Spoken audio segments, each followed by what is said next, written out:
तो तुम मेरा पीछा नहीं छोड़ोगे? कदापि नहीं। आपको उरूहला छोड़ने की क्या आवश्यकता थी? इतने घने जंगल में आप करेंगे क्या? ध्यान और तपस्या। वो तो आप नदी के तट पे भी कर सकते थे। मुझे पूर्ण एकांत चाहिए सुजाता।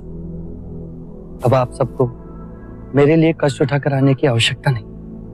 हम आपकी साधना में बाधक नहीं बनेंगे, किंतु एक समय का भोजन आपको स्वीकारना होगा। हाँ तो कहिए। हाँ, बालपन के हट के आगे कभी कोई टिका है क्या?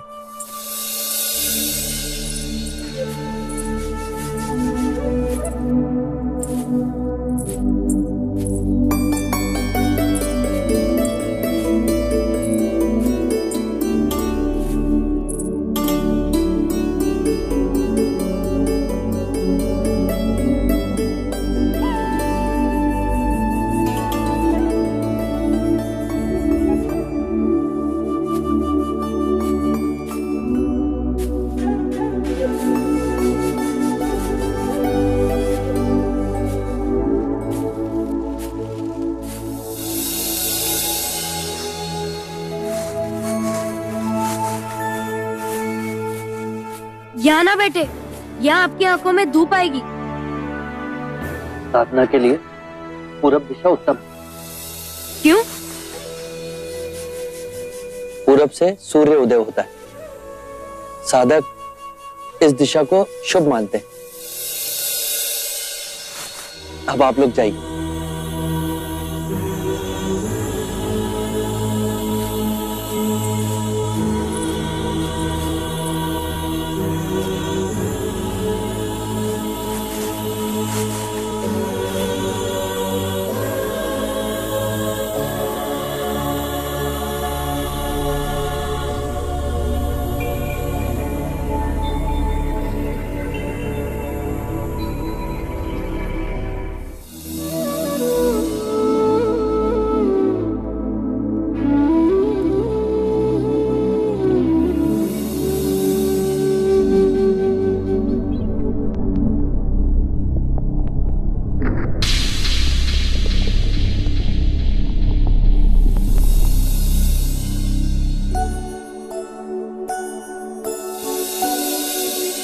मेरा पुत्र सन्यासी बने।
आप तो दिनों आग बंद करे बैठे रहते, हम तो दोषण आग बंद करे तो अंधेरा दिखता है।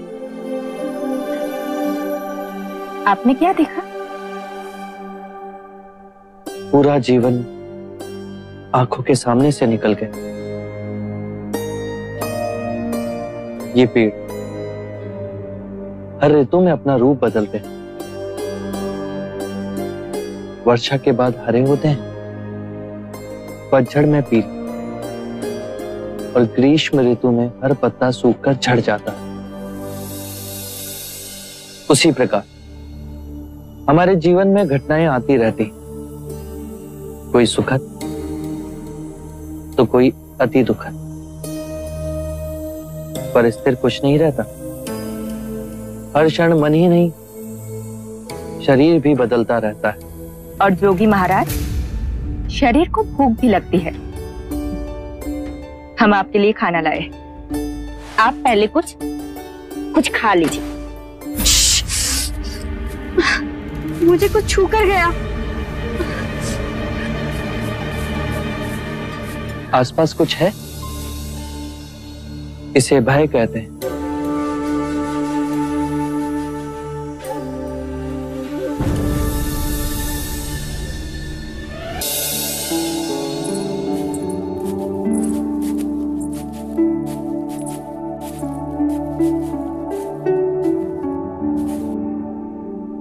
आज भी जोगी ने आंखें नहीं खोली। खीर के दोने जस के तस परे हैं।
ये सच में कोई बड़े ऋषि मुनि है।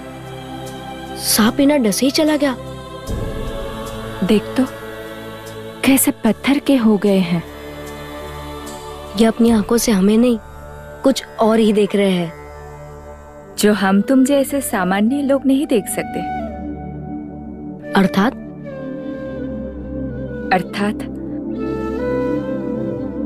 गगन के उस पार।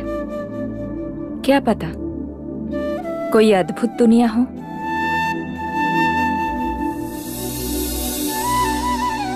चलो चलते हैं।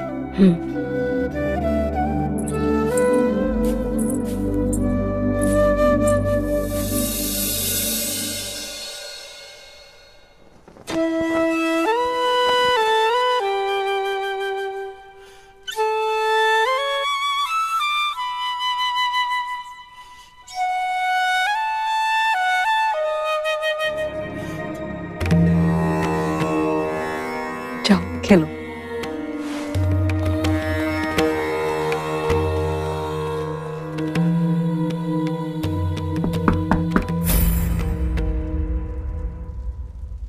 अपने आने की सूचना दे रहा हूं, आ जाओ।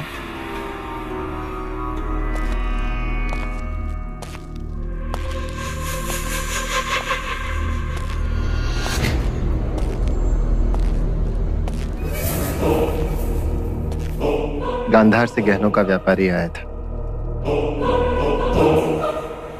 मैंने देखा तो तुम्हारी याद आ गई। सोचा सिद्धार्थ तो है नहीं, तो क्यों ना मैं ही तुम्हारे लिए कुछ ले लूं।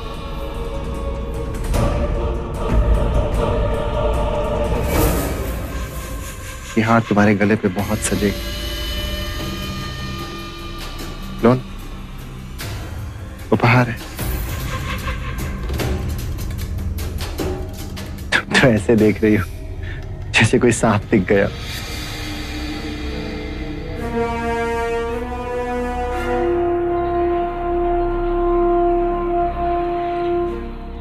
बैग लेना।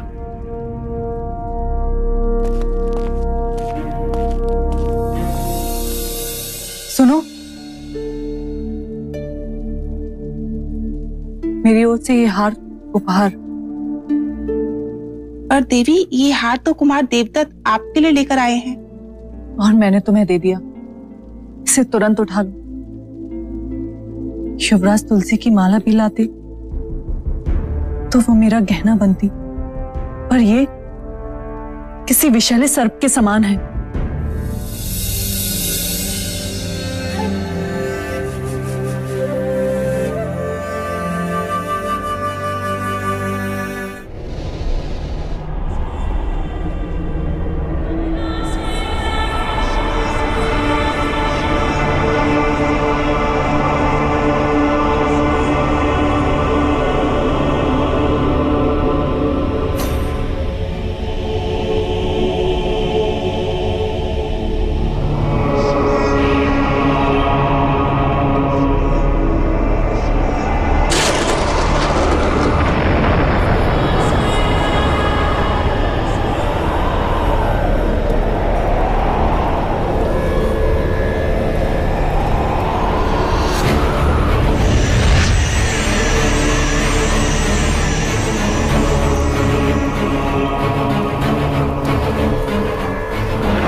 आंखें खोल, आंखें खोल।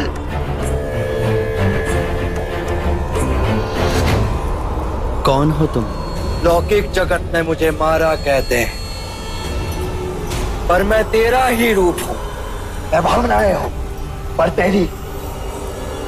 मन जो विनाशी है, उसके आगे मैं उस अलौकिक जगत में जा रहा हूं जो अविनाशी।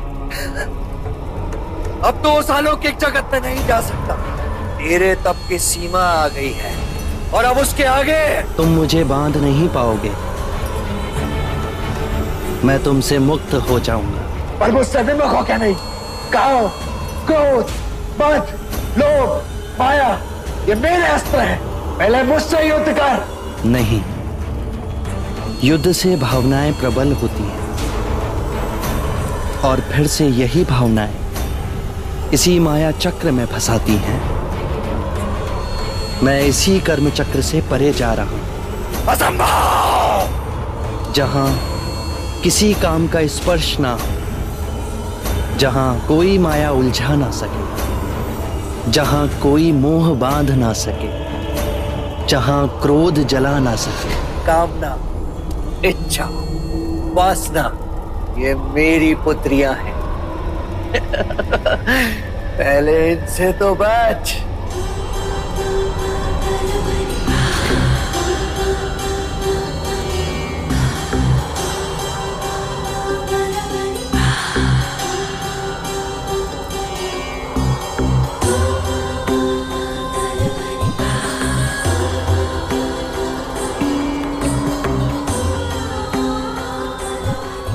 मैं कामना हूँ, मेरे स्पर्श में जीवन है, मुझसे प्रेम करो।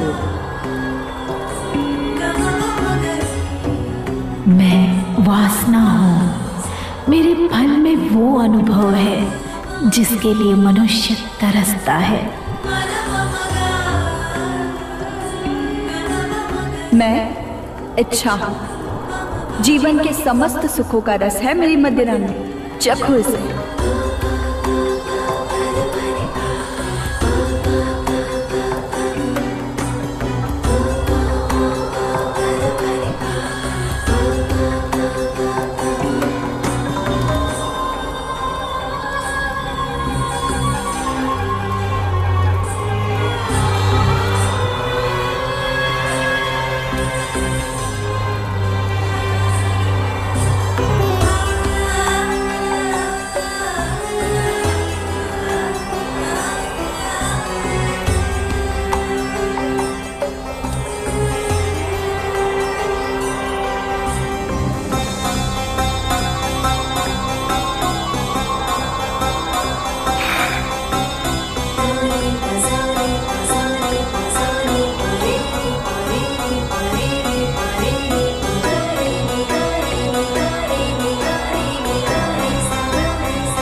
कामना, इच्छा, वासना, ये शरीर की प्रतिध्वनियां हैं। जब शरीर का मोह टूट जाए तो ये केवल एक पत्थर से टकराकर लुप्त हो जाती है। जैसे ज्ञान का सूर्य उदय होते ही अंधकार लुप्त हो जाता है, वैसे ही आत्मज्ञान का सूर्य जब मुदित होता है तो सारे प्रलोभन राग बन धरती पर गिर पड़ते हैं।